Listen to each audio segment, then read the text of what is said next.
ওরে মায়ের কান্দন যাবজ্জীবন,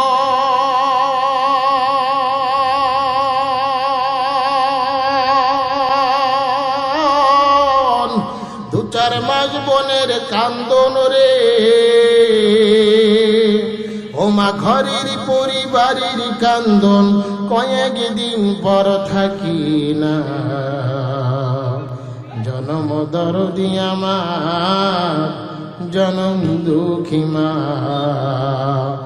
গর্ভধারণী মা জনম দরদি আমার জনম দুঃখী মা। 10 মাস 10 দিন মায়ে গর্ভে দিল ঠাই, রক্ত গোস্ত খাইয়া মায়ের আইলাম দুনিয়ায়। 10 মাস 10 দিন মায়ে গর্ভে দিল ঠাই, রক্ত গোস্ত খাইয়া মায়ের খাইলাম দুনিয়ায়। ওরে মায়ের প্রসবের কালে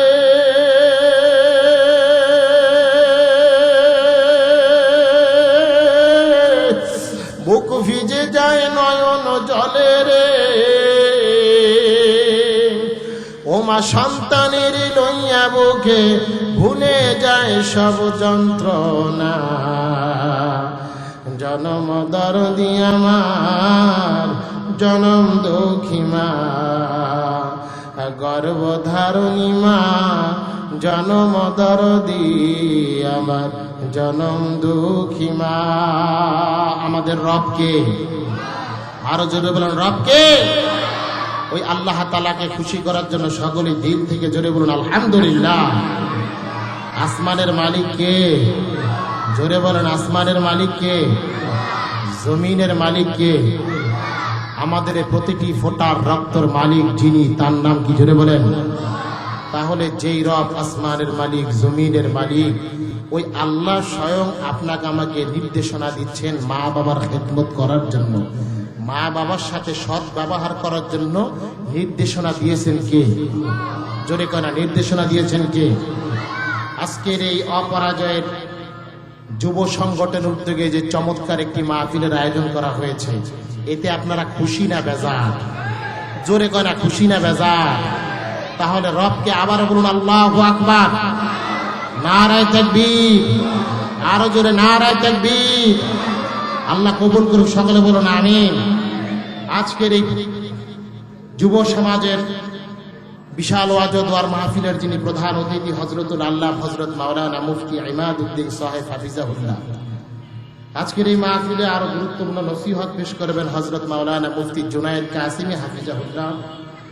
আজকের এই মাহফিলে যিনি সভাপতিত্ব করবেন আপনাদের কামরাঙ্গীর চরের কৃতি সন্তান জনাব হযরত মাওলানা মুফতি রুহুল আমিন কাসিমি হাফিজাহুল্লাহ। দোয়া করি আল্লাহ তাআলা সকল হযরত উলামায়ে কেরামগণের জবান থেকে এমন কিছু কথা বের করে দেন যেই কথাগুলো আমাদের প্রত্যেকটি মানুষের হায়াতের জিন্দেগির পরিবর্তনের জন্য মহান রব কবুল করে, সকলে বলুন আমিন। মহতারাম হাজিরিন, আপনারা অবশ্যই বুঝে ফেলেছেন আমার আলোচনাটা কোন দিকে ঘুরে যাচ্ছে। আজ সমাজের ভিতরে দেখা যায় অনেক যুবক ভাইরা মা বাবার সাথে সৎ ব্যবহার করে না, তাদের নিকট ন্যাক দৃষ্টি দেয় না, মা বাবার যখন যেটা প্রয়োজন হয় সেটার দিকে লক্ষ্য করে না, সেই বিষয়ের দিকে খেয়াল রেখেই। তাছাড়া যেহেতু আজকের মাহফিলটা আমাদের প্রাণপ্রিয় যুবক ভাইদের উদ্যোগে হচ্ছে, সুতরাং ভাইদের উদ্যোগে এমন কিছু কথা মহান রব বের করে দেন যাতে করে আগামীর পথ চলা যাতে করে যুবক ভাইদের সুন্দর হয়, জান্নাতে যাওয়ার পথটা মহান রব যাতে করে সহজ করে দেন, সকলে বলুন আমিন। আল্লাহ সুবহানাহু ওয়া তাআলা পবিত্র কালামুল্লাহ শরীফের মধ্যে ইরশাদ ফরমান, ওয়াকাদা রাব্বুকা আল্লা তা'বুদু ইল্লা ইয়্যাহু।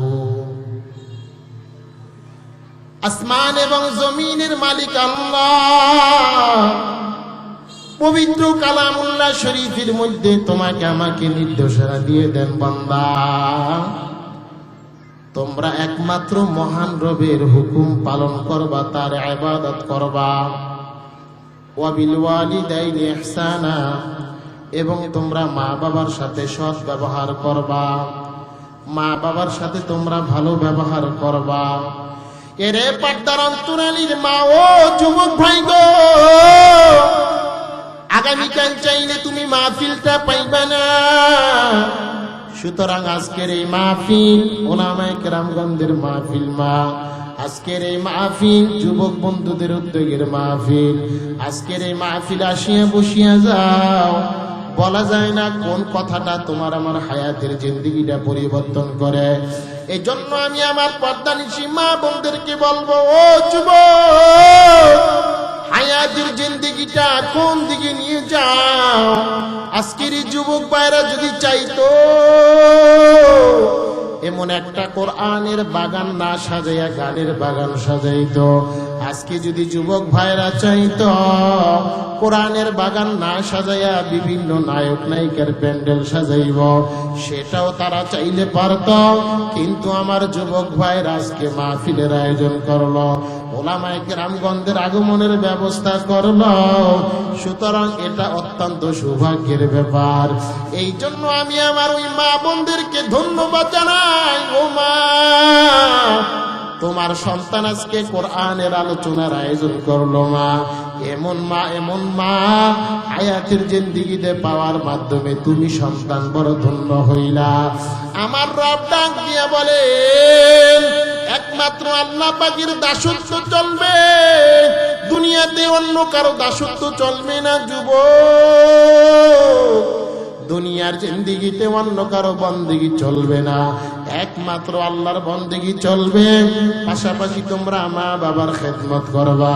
হায়াতের জিন্দেগিতে আমরা যত গুনাহ করি, আকবারুল কাবায়ের এর মধ্য থেকে অন্যতম বড় ধরনের দুইটা গুনাহ। এক নাম্বার গুনাহ হইল আমার রবের সাথে অন্য কাউকে শরীক সাব্যস্ত করা।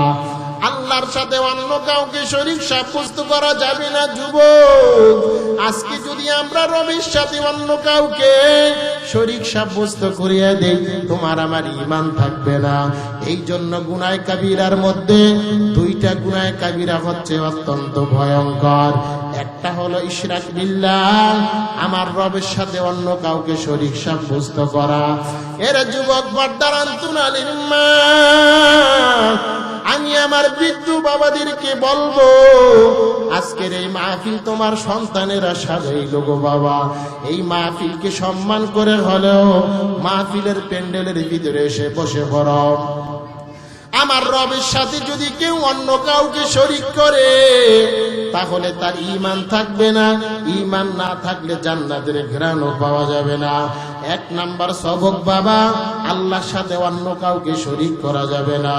দ্বিতীয় নাম্বার তোমাদের সবক, মা বাবার সাথে দুর্ব্যবহার করা যাবে না। অনেক জায়গায় বয়ান করার জন্য গেলে অনেক মারা ডাক দিয়ে বলে, হুজুর মা বাবার খেদমত সম্পর্কে আলোচনা করেন, মা বাবার নিকট যাতে করে ভালো ব্যবহার করে, এই ব্যাপারে আলোচনা করবেন। কিন্তু মা, তোমার পেটে যখন তোমার রব তোমাকে সন্তান দান করলো, তোমার সন্তান যখন তোমার থেকে ভূমিষ্ঠ হইল, তখন আমার মায়ের কিছু আহকাম, আমার মায়ের কিছু নির্দেশনা ছিল। ওই নির্দেশনাগুলা আমার যুবক ভাইরা ঠিক মতে মানে না, বিবিও মানার চেষ্টা করে না। সন্তান দুনিয়াতে ভূমিষ্ঠ হওয়ার পরে আমার মা আমার ভাইয়ের জন্য উচিত ছিল এই নবজাতকের ডান কানে আযান এবং তার বাম কানে ইকামত দিয়ে দাও, তাওহীদ এবং রিসালাতের ধ্বনি তার দিলের মধ্যে দিয়ে দাও। কিন্তু দেখা যায় কত সন্তান দুনিয়ার মধ্যে আসলো, ডান কানে আযানের খবর নাই, বাম কানেও আযানের খবর নাই, তাওহীদ এবং রিসালাতের ধ্বনির কোনো খবর নাই। যার কারণে সন্তান বড় হয়, মা বাবার খেদমত করতে চায় না, মসজিদমুখী হতে চায় না, সন্তানটা আল্লাহমুখী হতে চায় না। এই জন্য আমি আমার মা বোনদেরকে বলবো, আমি আমার যুবক বন্ধুদেরকে বলবো, সিদ্ধান্ত নিয়ে নাও, আর কোনোদিন মা বাবার সাথে অসৎ ব্যবহার করা যাবে না। কত যুবককে দেখা যায় আজকে রাস্তার পাগল।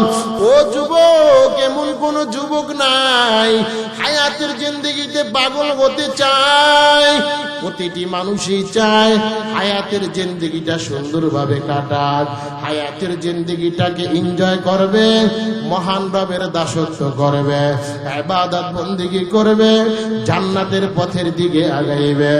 কিন্তু দেখা যায় মা বাবার বদদুয়ার কারণে যুবক, মা বাবার সাথে খারাপ ব্যবহার করার কারণে যুবক আজকে রাস্তার পাগল হয়ে আছে।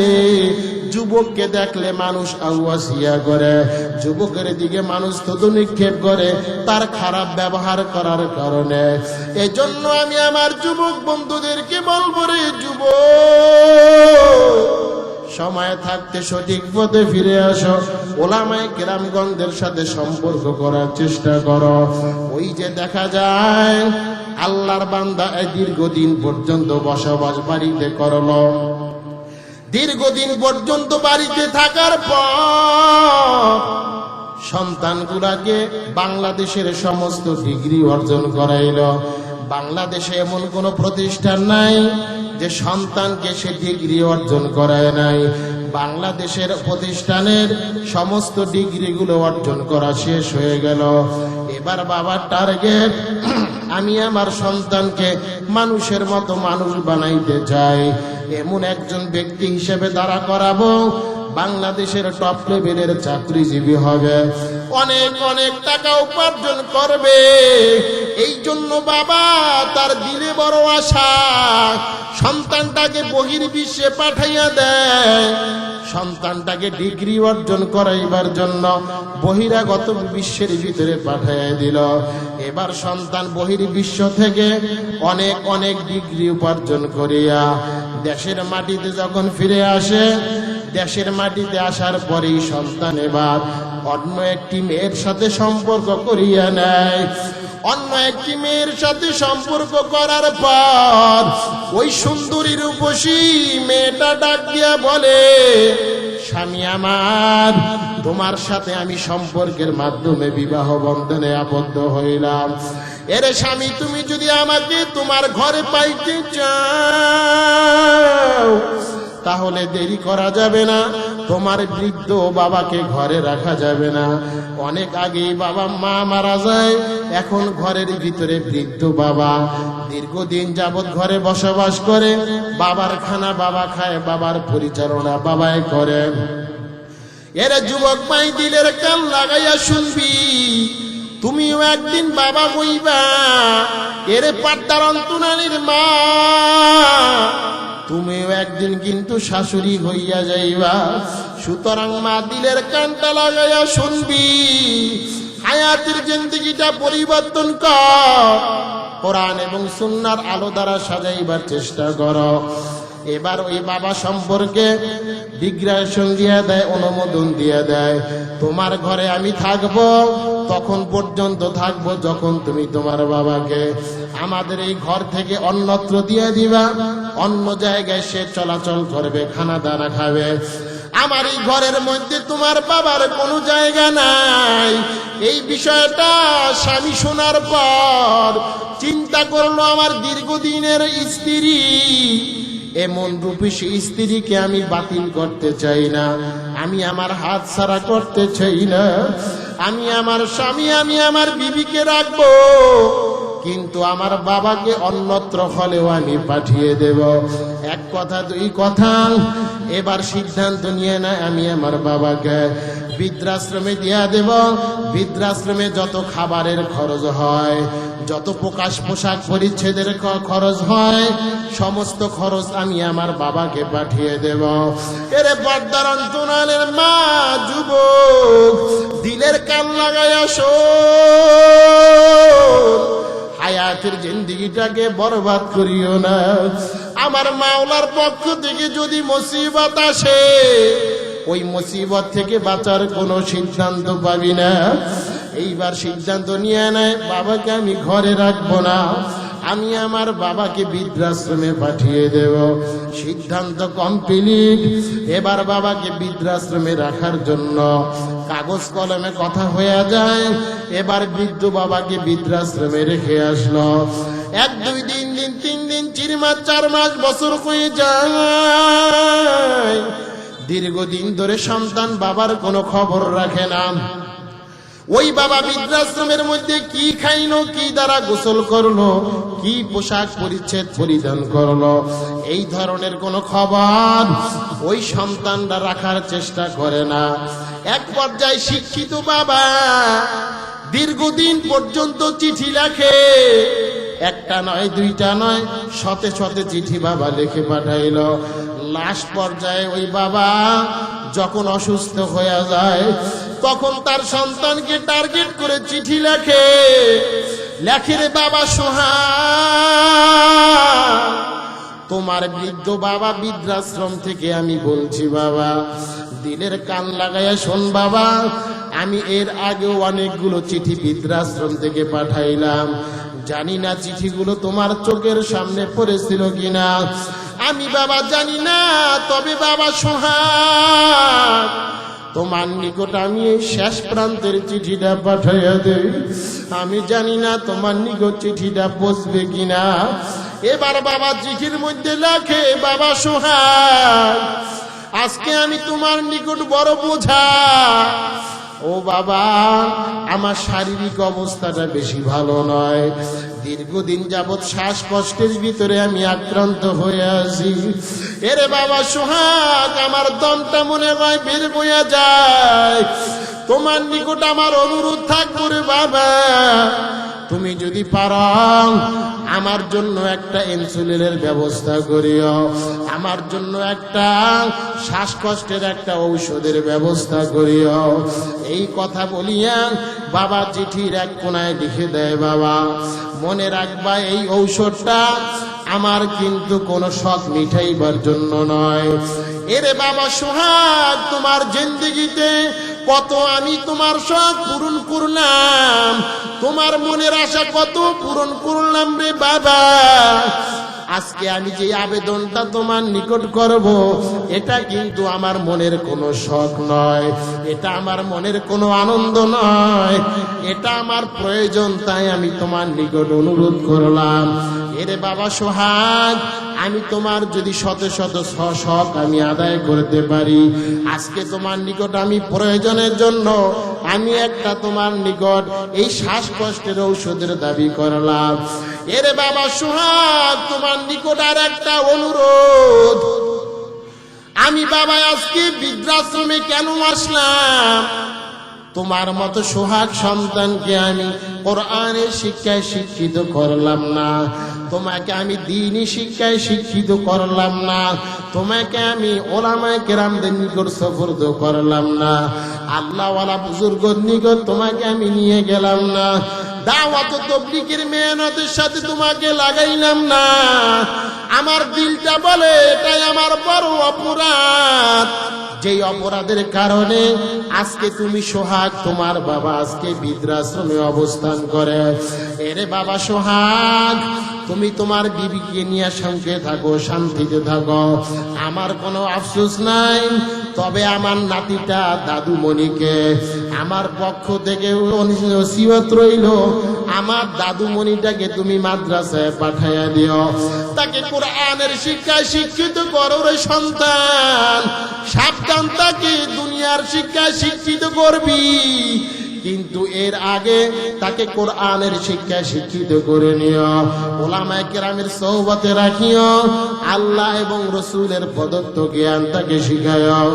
এই কথা বলিয়া বাবা চিঠির লাস্টে বলিয়া দেয়, এরে সোহাগ বাবা, বৃদ্ধাশ্রম থেকে বলি, আমি যদি দুনিয়ার জমিন থেকে চলিয়া যাই, তাহলে আমার জন্য দাফন কাফনের ব্যবস্থা করিও, হয়তো আমি বেশি দিন বাঁচবো না, হয়তো আমার চলে যাওয়া লাগবে রে বাবা, আমি তোমার নিকট একটাই ওসিয়ত করলাম, তোমার সন্তানকে যদি কোরআন না শিখাও, তোমার সন্তানকে যদি ওলামায়ে কেরামগণের নেতৃত্বে পরিচালিত না করো, আমি বাবা যেমনি ভাবে বৃদ্ধাশ্রমে আসলাম, তোমাকেও কিন্তু বৃদ্ধাশ্রমে আসা লাগবে, এর মধ্যে কোনো সন্দেহ নাই, এর মধ্যে চুল পরিমাণ কোনো শখ পাওয়া যাবে না।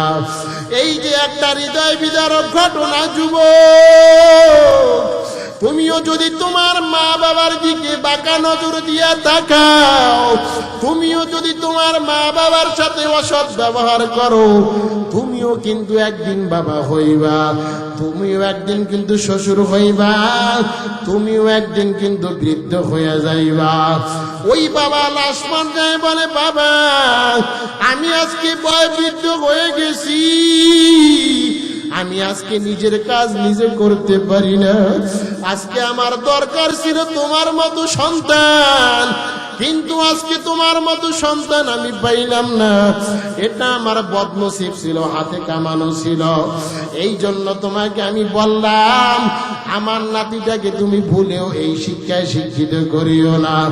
এরে পর্দার অন্তরালের মা, আমরা বলি না তুমি তোমার সন্তানটাকে জেনারেল পড়াইবা না, আমি বলি না তুমি তোমার সন্তানটাকে ব্যারিস্টার বানাইবে না, আমরা কেউ কখনো বলি না তুমি তোমার সন্তানটাকে উচ্চ টপ লেভেলের কর্মজীবিতাকে তুমি বানাইবা না, আমরা এই কথা বলি না তুমি তোমার সন্তানটাকে উকিল বানাইবা না।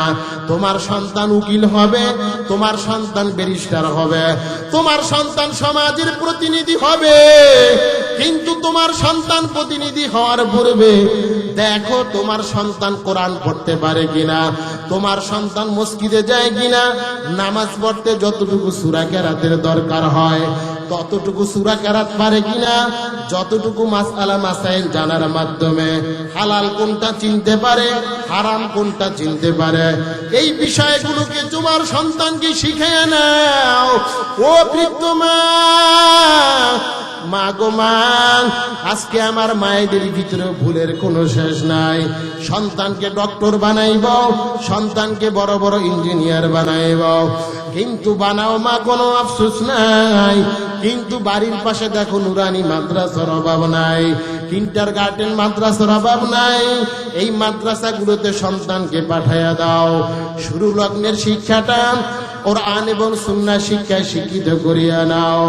এরে আমার বর্দানিসী মা, যুবক, আমি আমার যুবক মাইদের পা দুখানা যদি আগাইয়া দাও, তোমার পা দুখানা ধরিয়ে আমি বলতে রাজি আছি, মায়ের সেবা করার চেষ্টা করো মা।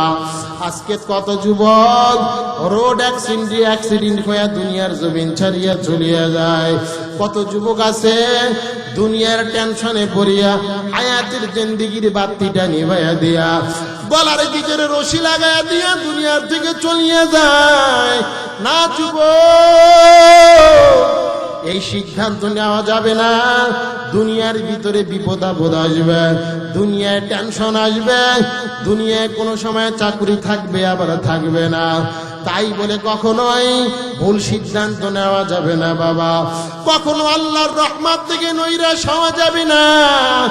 ওই যে আল্লাহর রাসূলের সাহাবী হযরতে আলকামা রাদিয়াল্লাহু তাআলা আনহু, এমন এক সাহাবী যেই সাহাবীর নাম দুনিয়ার কোনো মানুষ নাই যারা জানে না। হযরতে আলকামা দীর্ঘদিন পর্যন্ত অসুস্থতার নিয়ামতে ভোগেন, হঠাৎ করিয়া মুমূর্ষ অবস্থায় হযরতে আলকামা রাদিয়াল্লাহু তাআলা আনহু পৌঁছে গেলেন। হযরতে আলকামার চতুর্পাশে সাহাবা, হযরত আলকামার জবান দ্বারা কালিমা বের হয় না। মা বাবার খেদমত যদি নাও করো যুবক, মা বাবা কষ্ট পায় এমন কোনো কথা বলিও না, মা বাবার দিলের মধ্যে আঘাত লাগে এমন কোনো কথা বলিও না। নিজের সুন্দরী রূপসী বিবির কথায় পড়িয়া কখনো গর্ভধারণী মায়ের কলিজায় আঘাত দিও না। দুনিয়াটা বরবাদ হয়ে যাবে, সুন্দর নাদুস নুদুস চেহারাটা মাটির সাথে মিশে যাবে, এত সুন্দর অবয়বটা হঠাৎ করে দেখবা নিভে যাবে, প্যারালাইসিস হয়ে যাবে, রক্ত শূন্যতার রোগে আক্রান্ত হইয়া যাইবা, ক্যান্সারের মতো জঘন্য রোগ আসতে পারে যুবক। এই জন্য আমি আমার কামরাঙ্গীর জোরের যুবকদেরকে বলবো, যুবক সাবধান, মা বাবার উপর কখনোই তুমি বেয়াদবির হাত নাড়ানোর চেষ্টা করবা না। হযরতে আলকামা মুমূর্ষ অবস্থায় পৌঁছে গেলেন, হয়তো মৃত্যুবরণ করবেন। হযরতে আলকামা রাদিয়াল্লাহু তাআলা আনহু বারবার সাহাবায়ে কিরামের দল কালিমা পড়ে, চতুর্পাশে বসে কালিমা পড়ে। কিন্তু হযরত আলকামা কালিমা পড়তে পারে না, জবানটা শক্ত হয়ে আছে। হযরত আলকামা কালিমা পড়তে পারে না। হযরত আলকামার চতুর্পাশে সাহাবায়ে কেরামের দলেরা কালিমার তালকিন দিতে আসে, কিন্তু হযরত আলকামার জবান দ্বারা কালিমা বের হয় না। হযরত সাহাবায়ে কেরাম পয়গম্বর আরবীর দরবারে চলে যায়। ইয়া রাসূলুল্লাহ, ইয়া হাবিবাল্লাহ, নবীজি আমার, আপনার প্রিয় সাহাবী আলকামা রাদিয়াল্লাহু তাআলা আনহু, ওনার জবান শক্ত হয়ে গেল, আলকামা জবান দ্বারা কালিমা পড়তে পারে না। ওগো পয়গম্বর, আমরা দীর্ঘক্ষণ যাবত আলকামার চতুর্পাশে বসিয়া কালেমা পাঠ করি, কিন্তু আলকামার জবান দ্বারা কালেমা বের হয় না। ইয়া রাসূলুল্লাহ, আপনার মতোই ওই আপনার সাহাবীর দাড়ি মোবারক, আপনার মতোই পোশাক পরেছে, আপনার সাথে দীর্ঘদিন পর্যন্ত উঠা বসা করলো। ওগো পয়গম্বর, আপনার প্রিয় সাহাবী আলকামার জবান বন্ধ, কি ব্যাপার? আপনার সাহাবী তো কালিমা পড়তে পারতেছে না। ইয়া রাসূলুল্লাহ, আপনি যদি যাইতেন মনে হয় আলকামার জবানটা খুলে যাইত। পয়গম্বর আরবি ডাক দিয়ে বললেন, সাহাবা দ্রুত চলো, আমার সাহাবী আলকামার জবান দ্বারা কেন কালিমা বের হয় না, আমি দেখব। পয়গম্বরে আরবি মসজিদে নববী থেকে দৌড় দিয়া চলে যায়। এরে আলকামা, কি ব্যাপার? কালিমা পয়গম্বরে আরবির জবান দ্বারা পড়তে লাগলো। এবার বলা হইল, আলকামা জবান দ্বারা কালিমা বলো, কিন্তু আলকামার জবান দ্বারা এখনো কালিমা বের হয় না। আলকামার জবানটা বন্ধ হয়ে গেল। আলকামার জবান দ্বারা কালিমার কোনো খবর নাই। আলকামা ডাক দিয়া বলে, রে সাহাবা, ও সাহাবায়ে কিরামের দল, ওনার মা দুনিয়াতে বেঁচে আছে কিনা দেখো। রাসূল সাল্লাল্লাহু আলাইহি ওয়াসাল্লামকে সাহাবায়ে কেরামগণ ডাক দিয়া বললেন, ইয়া রাসূলুল্লাহ, আলকামার মা দুনিয়ায় এখনো জীবিত আছে, বেঁচে আছে। ওগো নবী আরবি, কিন্তু আলকামার বাবা দুনিয়ায় বাঁচিয়ে নাই। আলকামার বাবা দুনিয়া থেকে অনেক আগেই বিদায় নিয়ে চলে গেল। ওগো পয়গম্বর, আপনার আলকামার মা দুনিয়াতে এখনো বেঁচে আছে। আল্লাহর রাসূল বললেন, সাহাবায়ে কেরামের দল, আলকামার মাকে ডাকো। আলকামার মায় যখন ডাকা হইল, আলকামার মা যখন পর্দার অন্তরালে দাঁড়ায় গেল, ডাক দিয়ে বললেন, রে আলকামার মা, কি ব্যাপার? তোমার সন্তান কেন কালিমা পড়তে পারে না? আলকামার মা ডাক দিয়ে বললেন, রে পয়গম্বরে আরবি, জানি না কেন কালিমা পড়তে পারে না। দেখি নাই কোনদিন সে নামাজ তরক করলো, ইয়া রাসূলুল্লাহ। দেখি নাই কোনদিন কোন ধরনের খারাপ কাজ করলো। রাসূল আরবি ডাক দিয়ে বললেন, তাহলে কেন সে তার জবান দ্বারা কালিমা পড়তে পারে না? পয়গম্বর আরবি ডাক দিয়ে বললেন, আলকামার মা, তুমি তোমার জবান দ্বারা কালিমা পড়ার জন্য বলো, হয়তো সে কালিমা পড়তে পারবে, জবানের দরওয়াজাটা খুলে যাবে। কিন্তু না, এবার আলকামার জবান দ্বারা কালিমা বের হয় না। এবার আলকামার মাকে জিজ্ঞেস করা হলো, আলকামার মা, তোমার সন্তান তোমার সাথে কোনোদিন কোনো বেয়াদবি করলো কিনা? আলকামার মা ডাক দিয়া বললেন, রাসূল, ইয়া রাসূলুল্লাহ, ইয়া হাবিবাল্লাহ, আমি তো বলতে চাই নাই আমার সন্তানের বিষয়টা। আমার সন্তান আমার সাথে সৎ ব্যবহার করার মতো সৌভাগ্য পায় নাই, আমার সাথে অসৎ ব্যবহার করলো। রাসূল আরবি বলেন, আর কোনো কারণ নয়, আমার মনে হয় এই কারণে আলকামার জবানটা বন্ধ হয়ে গেল। ইয়া রাসূলুল্লাহ, ইয়া হাবিবাল্লাহ, এটাই কারণ হয়ে বলে মনে হয় তার জবানটা বন্ধ হওয়ার জন্য আলকামার মায়ের বদদোয়াটাই যথেষ্ট হয়ে গেল। এবার আলকামার মা এই কথা বলার পর রাসূল আরবি আলকামার মাকে ডাক দিয়ে বললেন, যে আলকামার মা, তুমি তোমার সন্তানকে ক্ষমা করে দাও, আর না হয় তোমার সন্তান এমন অগ্নিকুণ্ডে নিক্ষিপ্ত হবে। দুনিয়ার কোনো সাধারণ আগুন নয়, দুনিয়ার কোনো সাধারণ আগুনের মতো আগুন নয়। আলকামার মা ডাক দিয়া বলল, গো নবী আরবি, আমি আমার সন্তানকে এই ব্যাপারে ক্ষমা করতে পারবো না। এই কথা পয়গম্বর শোনার পর হযরত সাহাবায়ে কেরামদেরকে ডাক দিয়ে বললেন, রে সাহাবারা, দ্রুত চলিয়া যাও, লাকড়ির ব্যবস্থা করো, চলার ব্যবস্থা করো। দেখো কোথায় শুকনো লাকড়ি পাওয়া যায়, ওই শুকনো লাকড়ির ব্যবস্থা কর। শুকনো লাকড়ি আনো, আগুনের ওই আগুন দ্বারা প্রজ্বলিত করে দাও লাকড়ি গুলাকে। হযরত সাহাবায়ে কেরামগণ পয়গম্বরে আরবির নির্দেশনা পাইতে দেরি হয়, লাকড়ির ব্যবস্থা করে লাকড়ির ভিতরে আগুন জ্বালাইয়া দেয়। প্রজ্বলিত আগুন জ্বলতে লাগলো। পয়গম্বরে আরবি ডাক দিয়ে বললেন, রে আলকামার মা, তুমি যদি তোমার সন্তানকে মাফ না করিয়ে দাও, এরে আলকামার মা শোনো, এই আগুনের মধ্যে তোমার আলকামাকে নিক্ষেপ করা হবে। আল্লাহু আকবার। এই আগুনের মধ্যে তোমার সন্তানকে নিক্ষেপ করা হবে। সুতরাং তুমি তোমার সন্তানকে ক্ষমা করবে কিনা বলো। পয়গম্বরে আরবির কথা শ্রবণ করার পর আলকামার মা ডাক দিয়ে বললেন, আমি আমার কলিজার টুকরা সন্তান, আমার সামনে অগ্নিতে প্রস্ফুলিঙ্গ হবে, আমার সন্তান অগ্নিতে পড়বে, আমার সন্তানের শরীরটা পুড়িয়া ছারখার হয়ে যাইবে, এটা আমি কখনো সহ্য করতে পারবো না। এরে নবী আরবি যাও, আমি আমার কলিজার টুকরা সন্তান আলকামাকে ক্ষমা করিয়ে দিলাম। আলকামার মা জবান দ্বারা বলতে দেরি হয়, আলকামার জবান দ্বারা কালিমা তৈবা বের হইতে দেরি হয় না। আল্লাহু আকবার। এজন্য আমি আমার পর্দানিশী মা বোনদেরকে বলবো, আমি আমার যুবক বন্ধুদেরকে বলবো, বলা যায় না কখন যেন হযরত আজরাইলের হ্যান্ডকাপটা তোমার আমার হাতে বসিয়া যায়, বলা যায় না মসজিদের চার পাওয়ালা খাটিয়া তোমার আমার ঘরের দরওয়াজায় কখন যেন আসিয়া পড়ে।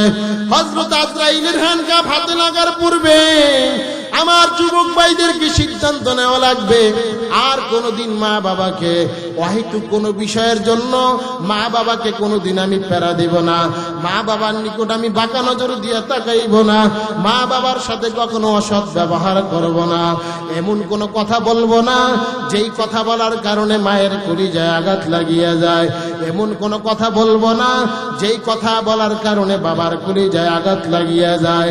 পয়গম্বরে আরবিকে হযরত সাহাবায়ে কেরামের দলেরা প্রশ্ন করল, ইয়া রাসূলুল্লাহ, ইয়া হাবিবাল্লাহ, পৃথিবীর মধ্যে উত্তম আচরণ পাওয়ার জন্য, উত্তম ব্যবহার পাওয়ার জন্য কে বেশি হকদার? পয়গম্বরে আরবি প্রথমে বলেন উম্মুকা, আবার দ্বিতীয়বার জিজ্ঞেস করলো সাহাবায়ে কেরাম, ইয়া রাসূলুল্লাহ, দ্বিতীয়বার কে বেশি হকদার? পয়গম্বরে আরবি বলেন উম্মুকা, তোমার মা সবচেয়ে বেশি হকদার। তৃতীয়বার সাহাবায়ে কেরামের দল জিজ্ঞেস করলো, ইয়া রাসূলুল্লাহ, পৃথিবীর মধ্যে কে সবচেয়ে বেশি ভালোবাসা এবং সবচেয়ে বেশি আমার নিকট থেকে, আমাদের নিকট থেকে সৎ ব্যবহার পাওয়ার যোগ্য? পয়গম্বর আরবি বললেন উম্মুকা, তোমার মা। এইভাবে একবার আর দুইবার নয়, বারবার তিনবার বলার পরেও পয়গম্বর আরবি বললেন তোমার মা সবচেয়ে বেশি হকদার। চতুর্থবার যখন আবারও পয়গম্বর আরবিকে জিজ্ঞেস করা হইল, ওগো রাসূল আমার, কোন মানুষগুলো পৃথিবীর মধ্যে সবচেয়ে বেশি ভালো ব্যবহার পাওয়ার যোগ্য? পয়গম্বরে আরবি ডাক দিয়া বলেন আবুকা, তোমার বাবা। এই জন্য আমি আমার যুবক বন্ধুদেরকে বলবো, আমি আমার যুবতী বোনদেরকে বলবো, আমি আমার বৃদ্ধ বাবাদেরকে বলবো, সিদ্ধান্ত নিয়ে নাও, এমন কোনো কথা বলিও না মা বাবা কলিজায় আঘাত পায়, এমন কোনো ব্যবহার করিও না যেই ব্যবহারের মাধ্যমে তোমার বাবার কলিজার ভিতরে আঘাত পায়। ওই যে কত হতভাগা সন্তান সম্পর্কে জানা যায়, নেশা করার জন্য সন্তানের নিকট থেকে টাকা বায়না ধরিয়ে বসে, মা বাবা টাকা না দিলে মা বাবার সাথে অসৎ ব্যবহার করা শুরু করিয়ে দেয়, মা বাবার সাথে খারাপ ব্যবহার করে, মা বাবার সাথে ও বাঁকা নজর দিয়ে তাকাইবার চেষ্টা করে। ওই যে এক হতভাগা যুবক সম্পর্কে জানলাম, আল্লাহর বান্দা যুবক দীর্ঘদিন পর্যন্ত ট্রাক্টর চালায়, আল্লাহর বান্দা যুবক ট্রাক্টর চালায়, রাত দিন ভরিয়া গাড়ি চালাইবার চেষ্টা করেন, কিন্তু একদিন, 2 দিন, 3 দিন হঠাৎ করিয়া ওনার বিবি মায়ের উপর রাগান্বিত হয়ে যায়। মায়ের উপর রাগান্বিত হওয়ার পর ওনার স্বামীকে অবজেকশন দিতে থাকে, বিচার দিতে থাকে। তোমার মা আমার সাথে ভালো ব্যবহার করে না, খারাপ ব্যবহার করে, কথায় কথায় ঝগড়া করে, তুমি তোমার মায়ের বিচার তোমাকে করতেই হবে। একদিন, 2 দিন, 3 দিন, হঠাৎ করে একদিন ওনার বিবি ওনাকে কল করিয়া জানাইয়া দেয়, স্বামী আমার, তোমার ঘরে আমি থাকবো না, তোমার ঘরের খানা খাবো না, তোমার সাথে আমি সংসারও করব না। কয় বিবি আমার কি হইল হঠাৎ করিয়া বলো? কয় কথায় কথায় তোমার মা আমার সাথে খারাপ ব্যবহার করে। কয় তাহলে আমার মাকে আমি কি করব বলো? এবার বিবি ডাক দিয়া বলে, তোমার মায়ের উপযুক্ত বিচার যদি তুমি না করো তাহলে আমি তোমার সাথে থাকবো না, তোমার সংসার আমি আর করতে রাজি না। এই কথা বলার পর ওই যুবক ট্রাক্টরকে রাস্তায় রাখিয়া হঠাৎ করিয়া যখন বাড়িতে চলিয়া যায়, বাড়িতে যাওয়ার পর দেখে মা দুপুরি নামাজে দাঁড়ানো অবস্থায়। এবার ওনার স্বামীকে, ওনার স্ত্রীকে ডাক দিয়া বলে, স্ত্রী রে, একটু দেরি করো, মনে হয় আমার মা নামাজে দাঁড়াইছে। ওই আল্লাহর বান্দা যুবক বাহির থেকে একটা লাঠি, বড় লাঠি হাতে নিয়া ওনার মায়ের মাথার মধ্যে এমন জোরে আঘাত মারছে। আঘাত মারার পর ওই মায়ের মাথা দিয়া দর দর করিয়া রক্ত পড়িয়া যায়।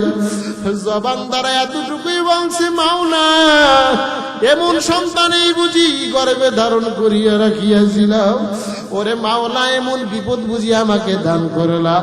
মাথার ভিতরে আঘাত করিয়া সন্তান সকালবেলা নাস্তা খাওয়ার জন্য হোটেলে যখন চলিয়া যায়, হোটেলের ভিতরে যাওয়ার পরে যখন সন্তানটা বসলো, টেবিলের উপর বসার পর এই সন্তানের হাত পা গুলো শক্ত হয়ে যায়, সন্তানের পুরাটা বডি শক্ত হয়ে যায়, ওই সন্তানের জবানটা ব্রেক হয়ে যায়। সন্তান এখন আর কথা বলতে পারে না, সন্তানের জবানটা নষ্ট হয়ে যায়, হাত পা গুলো ব্রেক হয়ে যায়, হাত পায়ের চলাচল গুলো নষ্ট হয়ে যায়।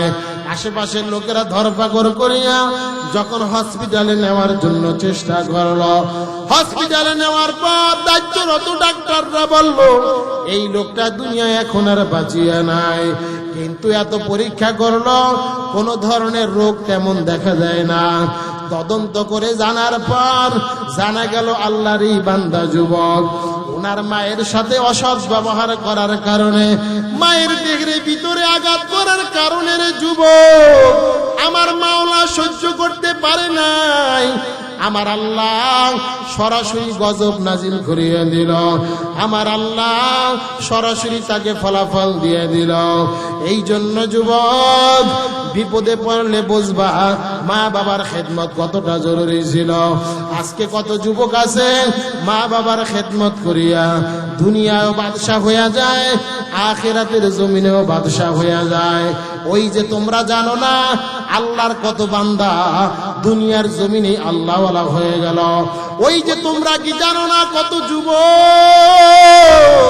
মা বাবার খেদমত করার দ্বারা হায়াতের জিন্দেগিতেও যুবক আল্লাহওয়ালা হয়ে গেল, আখিরাতের ময়দানও বাদশাহী জিন্দেগি পেয়ে গেল। ওই যে বাইজিদ বুস্তামি রাহমাতুল্লাহি আলাইহি, এমন কোন মানুষ নাই যেই মানুষ বাইজিদ বুস্তামিকে চেনে না। বাইজিদ বুস্তামি এত বড় জবরদস্ত জগৎ বিখ্যাত আল্লাহওয়ালা কিভাবে হইল, এত বড় বুজুর্গ কিভাবে হইল, এটা হয়তো তোমরা জানো, জানার পরেও তোমরা কিন্তু মানো না। মা বাবার খেদমত তোমাকে জিরো থেকে হিরো বানায় দিতে পারে। আবার মা বাবার সাথে যদি বেয়াদবি করো যুবক, তোমার হায়াতের জিন্দেগি কোটি টাকার মালিক, কিন্তু এমনও হতে পারে মা বাবার সাথে খারাপ ব্যবহার করার কারণে তুমি কোটি টাকার মালিক হওয়ার কারণেও আমার আল্লাহ তোমার উপর গজব অবতীর্ণ করিয়া দিল। বাইজিদ বুস্তামি কিভাবে এত বড় জগৎ বিখ্যাত ওলিয়ে কামেল হয়ে গেল? বাইজিদের মা বৃদ্ধা মা ঘরের ভিতরে শয়নরত অবস্থায়। বাইজিদের মা ঘরের ভিতরে ঘুমায়। এখনকার সময় ঘরের আনাচে কানাচে পানির ব্যবস্থা আছে।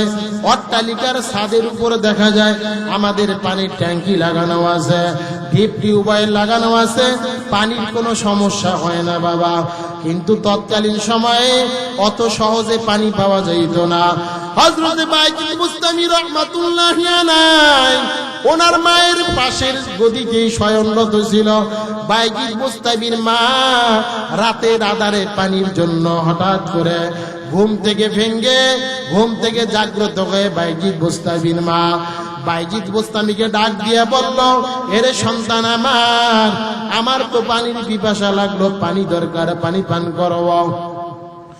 বাইজিদ ঘুম থেকে উঠার পর দেখে ঘরের ভিতরে পানির কোনো ব্যবস্থা নাই, ঘরের কোথাও কোনো পানি নাই। কি ব্যাপার? 1 মাইল আর 2 মাইল নয়, প্রায় 3 থেকে 4-5 মাইল অতিক্রম করার পরে ওই যে পাহাড়ের পাদদেশ থেকে ঝর্ণা থেকে পানির ব্যবস্থা করা লাগবে। বাইজিদ বুস্তামি ঘুম থেকে ওঠার পর পানির পাত্রটাকে হাতে নিয়ে পানি আনার জন্য যখন বাইজিদ বুস্তামি চলিয়া যায়, 1 ঘন্টা 2 ঘন্টা চলিয়া যায়, বাইজিদ আসে না।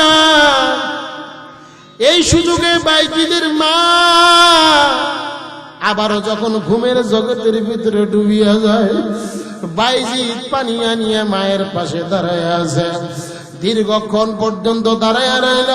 ওই দিক দিয়ে মসজিদের মিনার থেকে আজান হয়ে গেল। আল্লাহু আকবার। মসজিদের মিনার থেকে আজান হইল। বাইজিদের মা মসজিদের মিনার আজান শ্রবণ করিয়া যখন ঘুম থেকে উঠল, ঘুম থেকে উঠার পরে বাইজিদের মা তাকায় দেখে বাইজিদ পানি নিয়ে তার পাশে দাঁড়ায় আছে। বাইজিদের মা বলল, কিরে বাইজিদ, কি ব্যাপার? আমি কখন যেন পানি চেয়েছিলাম, নিজেই ভুলিয়ে গেলাম। হয়তো দীর্ঘ সময়ের আগে পানি চাইছি, কিন্তু বাইজিদ, কি ব্যাপার? তুমি তো পানি নিয়ে কেন এখানে দাঁড়িয়ে আছো? তুমি পানি রাইখা তুমি ঘুমায়া যাইতা। বাইজিদের মা বাইজিদকে ডাক দিয়ে এই কথা বলার পরে বাইজিদ বলে, মা গো, তুমি আমাকে পানি আনার জন্য বলছো, এখন আমি পানি আনার পরে মা তুমি যদি ঘুমাইয়ে যাও আমার তো করার কিছু নাই মা। এখন যদি তুমি আবারও পুনরায় উঠার পর তুমি বৃদ্ধা মা যদি পানি চাও, হয়তো আমি বাইজিদ তোমাকে পানি দিতে দেরি করব। এই জন্য কখন পানি চাও এই বিষয়টা আমার জানা নাই, অবগত নাই। এই জন্য আমি পানি নিয়ে তোমার পাশে দাঁড়াইলাম।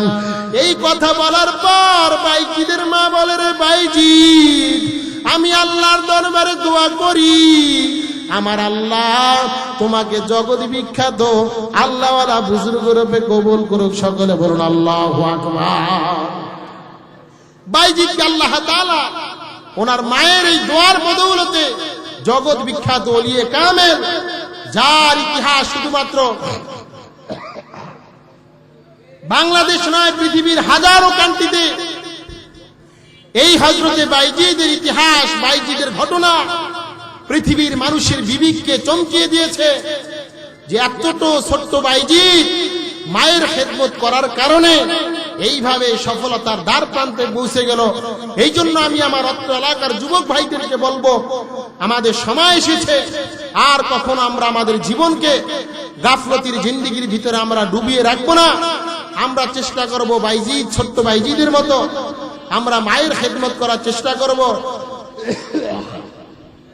আমরা আমাদের বাবার খেদমত করার চেষ্টা করব।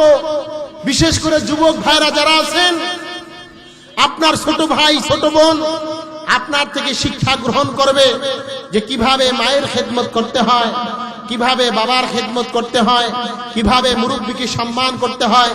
এই বিষয়গুলো যদি আমরা আপনাদের সন্তানগুলোকে যদি আমরা শিক্ষা না দেই, তাহলে আগামী প্রজন্ম হয়তো তারা মা বাবার খেদমত নামক বিষয়টা ভুলেই যাবে। টাকা আর অর্থের গরমে, ক্ষমতার গরমে, নিজের রঙ্গিলা বিবির দাপটে হয়তো আপনি আপনার মা বাবাকে বৃদ্ধাশ্রমে রেখে আসবেন, কিন্তু মনে রাখবেন আপনিও যখন বৃদ্ধ হয়ে যাইবেন, আপনিও যখন বৃদ্ধা হয়ে যাইবেন, তখনও কিন্তু আপনাকে আপনার সন্তানেরা যদি বৃদ্ধাশ্রমে রেখে আসে, এটার যন্ত্রণা, এটার ভয়ানক কতটা কঠিন হবে এটা এখন হয়তো বোঝা যাবে না। এই জন্য আমরা আমাদের মা বাবার খেদমত করবো তো ইনশাআল্লাহ। নারায়ে তাকবীর, আরো জোরে নারায়ে তাকবীর, নারায়ে তাকবীর। কোরআন সুন্নাহর আলো, কোরআন সুন্নাহ যেখানে, আল্লাহ পাক কবুল করুক, সকলে বলুন আমিন। এই জন্য আমাদের এই অপরাজয় যুব সংঘ অত্যন্ত চমৎকার একটি উদ্যোগ নিয়েছেন। আসলে যদি মহল্লাগতভাবে এমন চমৎকার চমৎকার সংগঠন যদি করা হয়, যেখানে হযরত উলামায়ে কেরামগণের নেতৃত্বে এমন ভাবে যদি সংগঠনগুলো পরিচালিত হয়, তাহলে সংগঠনে কমসে কম যে সমস্ত যুবক ভাইরা সম্পৃক্ত থাকবে, তাদের মাধ্যমে কখনো বাবাজিরা, মুরব্বীরা কখনো কষ্ট পাবে না, মা বাবারা কখনো কষ্ট পাবে না, সমাজের ভিতরে অরাজকতা সৃষ্টি হবে না, দেশ জাতি এবং মানবতার কোন সম্পদ তাদের মাধ্যমে লুণ্ঠন হবে না। এই জন্য এই সংগঠনকে আমি আমার পক্ষ থেকে, মাহফিল কমিটির পক্ষ থেকে আমি তাদেরকে ধন্যবাদ জানাই। আল্লাহ পাক এই সংগঠনকে কবুল করুক, আল্লাহ পাক এই সংগঠনকে মঞ্জুর করে, সকলে বলুন আমিন। এই জন্য আমরা তাদের পাশে থাকার চেষ্টা করব, সুপরামর্শ দিয়ে তাদের পাশে আমরা থাকার চেষ্টা করব, সুবুদ্ধি দিয়ে তাদেরকে আমরা পাশে থাকার চেষ্টা করব। অনেক সময় হয়তো আপনার নিকট একটি পারমিশনের জন্য যাওয়া হবে, হয়তো আর্থিক অনুদানের জন্য যাওয়া হবে। মনে রাখবেন, এই সামান্য আর্থিক অনুদান দিয়ে যদি এই সংগঠনের পাশে থাকানো যায়, তাদেরকে যদি একটু সহায়তা করা যায়, হয়তো অদূর ভবিষ্যতে আপনার সমাজের ভিতরে যে সমস্ত অনিসলামিক কার্যকলাপ হইতো, কোরআন এবং সুন্নাহ সমর্থন করে না, এমন কার্যক্রম যেগুলো হয়তো আপনার এই সন্তানের মাধ্যমে সেগুলো হবে না। আপনার সন্তানের মাধ্যমে সমাজের ভালো ভালো সিদ্ধান্তগুলো উঠে আসবে, সমাজের মধ্যে ভালো ভালো কাজগুলো উঠে আসবে। কোরআন এবং সুন্নাহ বিপরীতে যে সমস্ত কার্যক্রম হয়, হয়তো এই সমস্ত কার্যক্রমগুলোকে সীসাডালা প্রাচীরের ন্যায় বাধা হয়ে সন্তানগুলো দাঁড়াবে। এই জন্য আমরা এই সংগঠনকে সর্বোচ্চ পরিমাণে আমরা সহযোগিতা করার চেষ্টা করব। আল্লাহ পাক আমাদের প্রত্যেককে কবুল করুক, এই সংগঠনকে কবুল করুক, আল্লাহ পাক এই মাহফিলকে কবুল করুক, এই সমস্ত যুবক ভাইদেরকে কবুল করুক, যুবক ভাইদের মা বাবাকে কবুল করুক, আমাদের এই মসজিদকে আল্লাহ তাআলা কবুল করুক। এই মসজিদ কমিটি সহ মসজিদের যারা ইমাম মুয়াজ্জিন যারা আছেন, আল্লাহ পাক তাদেরকেও কবুল করুক। হয়তো মসজিদে এখন আজান হয়ে যাবে, আমরা আজানের পরে সামান্য সময় আমরা আলোচনা হবে, পরে ইনশাআল্লাহ আমরা নামাজের জন্য প্রস্তুত হয়ে যাব। আমরা জিকির করি লা ইলাহা, জোরে বাবা লা ইলাহা ইল্লাল্লাহ। 10 মিনিট আপনাদেরকে যে বিষয়টা বলবো, অনেক যুবক ভাইরা আছেন যারা বিদেশে যাওয়ার জন্য সিদ্ধান্ত নিয়েছেন বা নিবেন। এই প্রবাসী যাওয়ার পরে অনেক সময় দেখা যায় মা বাবাকে অনেক সন্তানেরা ভুলে যায়। অনেক কষ্ট করে টাকা পয়সা খরচ করে মা বাবা প্রবাসে পাঠায়, কিন্তু সেই গর্ভধারণী মা বাবাকে ভুলে যায়। বিশেষ করে যুবক ভাইদেরকে বলবো, প্রবাসে যাওয়ার পরে নিজের গর্ভধারণী মাকে ভুলে যেও না, নিজের জন্মদাতা বাবাকে ভুলে যেও না। যদি ভুলে যাও তাহলে হয়তো এমন একদিন আসবে তোমার সন্তানও তোমাকে ভুলে যাবে। এই জন্য প্রবাসে যেও দেখা যায় অনেক সময় সন্তান লাশ হয়ে ফিরে আসে জমিনে। তরতাজা যুবক প্রবাসীর মাটিতে গেল, কিন্তু এখন দেখা যায় যখন ফিরে আসে তখন প্যাকেটিং হয়ে আসে লাশের প্যাকেট। আমি যদি যাই গো মরে, আমি যদি যাই গো মরে প্রবাসের মাটিতে, লাশটা আমার পৌঁছে দিও আমার মায়েরই কোলেতে। হায়রে, লাশটা আমার পৌঁছে দিও আমার মায়েরই কোলেতে। আমি যদি যাই গো মরে, আমি যদি যাই গো মরে প্রবাসের মাটিতে, লাশটা আবার পৌঁছে দিও আমার মায়েরই কোলেতে। লাশটা আমার পৌঁছে দিও আমার বাবারই কোলেতে। হে জগতে মায়ের মতো নেই কেহ আপন, সেই মায়ের না দেখায়া দিও না দাফন। এ জগতে মায়ের মতো নেই কেহ আপন, সেই মায়ের না দেখায়া দিও না দাফন। মায়ের মতো আপন আছে কেউ নাই, এই জন্য মায়ের খেদমত করব। আল্লাহ পাক রব্বুল আলামিন বেশি বেশি পরিমাণ মায়ের খেদমত করা তৌফিক দান করুন। অনেক যুবক সম্পর্কে জানা যায় যুবকরা মায়ের খেদমত করে না, মুরব্বির সাথে অসৎ ব্যবহার করে, ওলামায়ে কেরামদের সাথে অসৎ ব্যবহার করার চেষ্টা করে। এই জন্য ওলামায়ে কেরামগণ যারা আছেন তাদেরকে তো সম্মান করবই, যদি সম্ভব হয় একটা টাইম বাইর করে সময় ব্যয় করে আমরা কোরআন শিক্ষা করার চেষ্টা করব।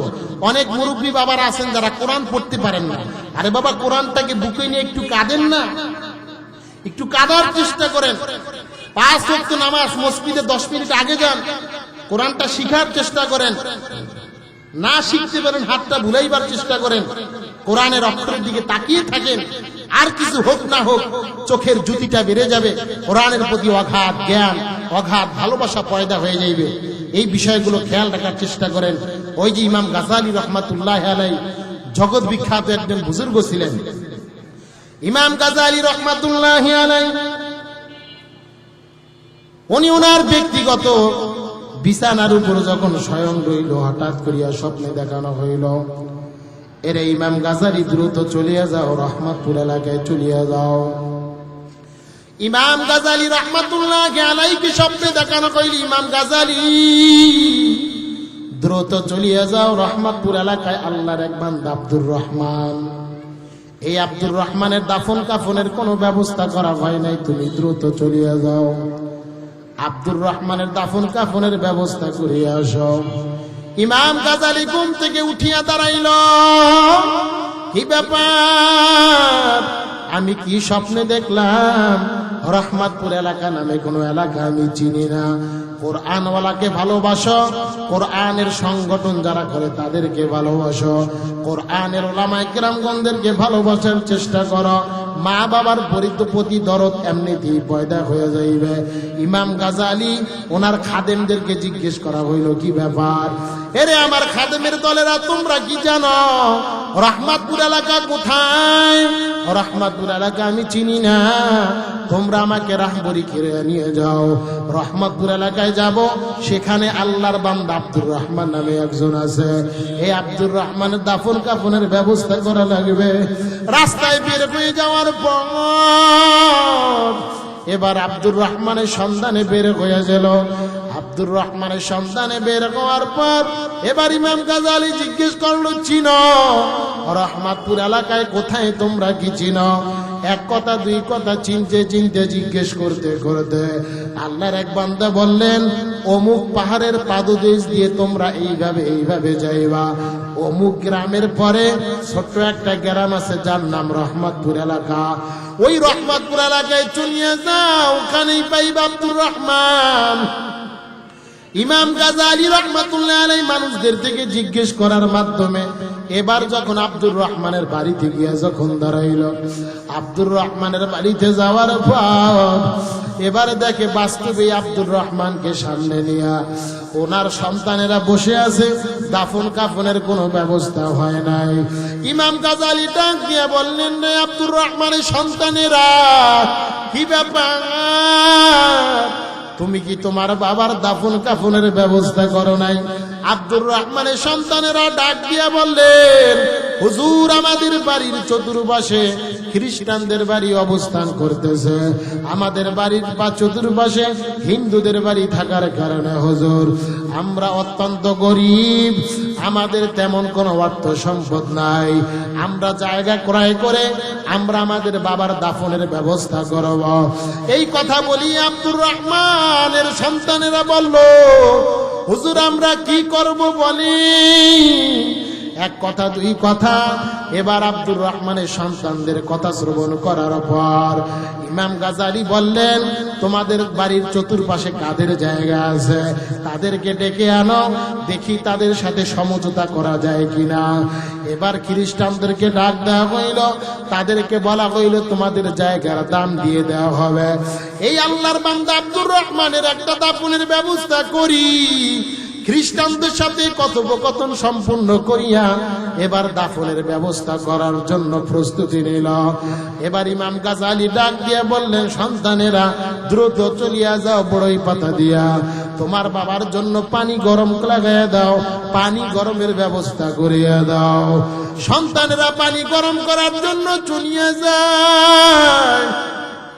পানি গরম করা শেষ, ইমাম গাজালি রহমাতুল্লাহ আলাইহি গোসলের কার্যক্রম সম্পন্ন করিয়া ইমাম গাজালি কাফনগুলোকে শরীরে পরায়া ইমাম গাজালি এবার সন্তানদেরকে বললেন, একজন এই পাশে নামো, আমি মাথার পাশে নামতেছি কবরের মধ্যে। তোমার বাবাকে জানাজা সম্পন্ন করিয়া কবরের ভিতরে শয়ন করানো হবে। ইমাম গাজালি কবরের মধ্যে শয়ন দিতে নামলেন। নামার পরে এবার যখন মাটি দেওয়া আরম্ভ করবেন, যখন কবর থেকে উঠে আসবেন, হঠাৎ করিয়া দেখে কবর থেকে জান্নাতি মেশকো আম্বরের ঘেরান ভেসে আসতেছে। বলেন সুবহানাল্লাহ। মেশকো আম্বরের ঘেরান। ইমাম গাজালি হতভম্ব হয়ে গেলেন, কি ব্যাপার, কবর থেকে কেন জান্নাতি ঘেরান আসলো, কি ব্যাপার? এত বড় জবরদস্ত লিয়ে কামেল ছিল নাকি বুঝলাম না। ইমাম গাজালি সন্তানগুলোকে ডাকা হইল, কি ব্যাপার, তোমার বাবার কবর থেকে জান্নাতি ঘেরান আসতেছে, কি ব্যাপার? তোমরা কি জানো তোমার বাবা কি ছিল, কোন জমানার ওলি ছিল? কয় না। তোমার বাবা কোন বুজুর্গ ছিল? কয় না হুজুর, আমরা আমাদের বাবা সম্পর্কে তেমন জানি না, আমরা আমাদের বাবা সম্পর্কে তেমন কোনো ধারণা রাখি না। এই জন্য যেহেতু আমরা অসহায়, ছোট্টবেলায় আমরা আমাদের নিজ অঞ্চলকে ত্যাগ করিয়া অন্য জায়গায় আমরা আমাদের জীবিকা উপার্জন করার জন্য চলে যাই, যার কারণে হয়তো আমরা আমাদের বাবা সম্পর্কে জানি না। এবার ওনার সন্তানদেরকে ডাকা হইল, তোমার মা কোথায়? আব্দুর রহমানের বিবি কি পর্দার অন্তরাল থেকে ডাকা হইল, হ্যাঁ আব্দুর রহমানের বিবি, কি ব্যাপার, তোমার স্বামীর কবর থেকে জান্নাতি ঘেরান আসলো, কি ব্যাপার, কি কারণ? তোমার স্বামী এমন কি বুজুর্গ ছিল যেই বুজুর্গতির কারণে তোমার স্বামীর কবর থেকে জান্নাতের ঘেরান আসে? এমন কি বড় আলেম ছিল যে আলেমের কারণে তোমার স্বামীর কবর থেকে জান্নাতের ঘেরান আসে বলো? ইমাম গাজালি রহমাতুল্লাহ আলাইহির কথা শ্রবণ করার পর আব্দুর রহমানের বিবি ডাক দিয়ে বললেন, না, আমার স্বামী তেমন কোনো আলেম ছিল না, আমার স্বামী কোনো বুজুর্গ ছিল না। কয় কি ব্যাপার তাহলে, এমন ঘেরান কেন আসলো? কয় ইমাম গাজালি দেখে আমাদের ঘরের কোনায় একটা টাকের উপর একটা কোরআনের কপি রাখা আছে। আমি দৈনিক দেখতাম আমার স্বামী যখন আব্দুর রহমান যখন কাঠ কাটার জন্য যখন বাগানে যাইত, বাগানে যাওয়ার পূর্বে দেখতাম আমার স্বামীটা কোরআনের কপিটাকে হাতে নিত। কোরআনের কপিটাকে হাতে নেওয়ার পর যেহেতু আমার স্বামী পড়তে পারতো না, আমার স্বামীকে দেখতাম ওই পবিত্র কোরআনুল কারিমের পৃষ্ঠার উপর, অক্ষরের উপর, আয়াতের উপর আঙ্গুল নাড়াইতো আর জবান দ্বারা বলতো, হাদা মিন কালামি রাব্বি, হাদা মিন কালামি রাব্বি, এটা আমার রবের পক্ষ থেকে কালাম, এটা আমার রবের কালাম, এটা আমার আল্লাহর কালাম, এই কথা বলতো। আর দেখেন কোরআনের পৃষ্ঠার উপর কালো কালো দাগ হয়ে আছে। এর ইমাম গাজালি দেখেন কোরআনের পৃষ্ঠার উপর কালো কালো দাগ পড়ে আছে। এই কথা বলতো আর চোখ দ্বারা দর দর করিয়া পানি ফেলাইতো। ইমাম গাজালি বলেন, রে আব্দুর রহমানের বিবি, আর বলতে হবে না কি কারণে আমার আল্লাহ তোমার স্বামীর কবরকে জান্নাতের বাগান বানাইল।